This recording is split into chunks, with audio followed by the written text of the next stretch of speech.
Have you ever been sick and had to take antibiotics? Antibiotics are amazing. They can fight off nasty bacteria that make us sick, so we can get better faster.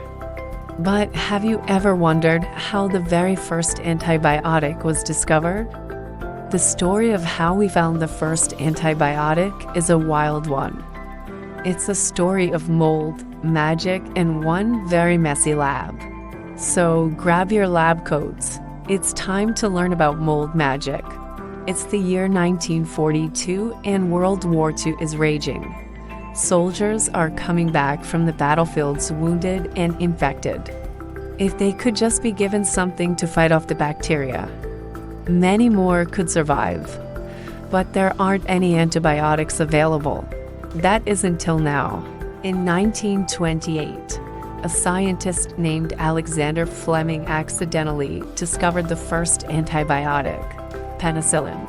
That's because a few years earlier, Fleming had gotten a bit careless in his lab.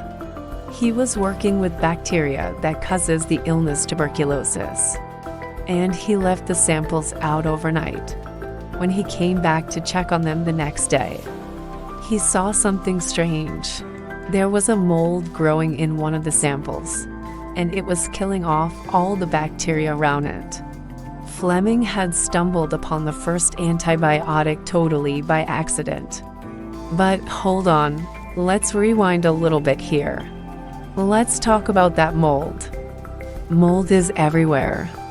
It's on the food we eat, the clothes we wear, even inside our houses. In fact, there are molds all around us right now. Mold is actually a type of fungus.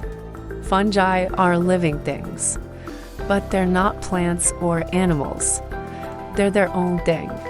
And there are lots of different kinds of fungi out there. Some fungi, like mushrooms, you might actually eat, but other fungi, like the one that killed off Fleming's bacteria, can be deadly. Now, this particular mold is called Penicillium, and it turns out that Penicillium has a natural ability to produce a chemical that kills bacteria. We now know that chemical as penicillin. Now, penicillin isn't the only thing that molds make. Lots of molds produce lots of different chemicals that can be useful to us. For example, some molds produce chemicals that can help prevent other molds from growing. And some molds produce chemicals that can be used to treat certain types of cancer. Molds are actually a major source of new medicines. So even though this story is about penicillin, it's really a story about all the amazing medicines that molds can help us make. Now, when Fleming discovered penicillin in 1928, he was pretty excited. At first, he thought maybe he could use it to treat tuberculosis. Unfortunately, it turned out that penicillin doesn't work on tuberculosis, but it does work on a lot of other types of bacteria. During World War II, soldiers were still dying from bacterial infections, but now they could be saved by penicillin. Soon, people around the world started working together to grow more mold and make more penicillin.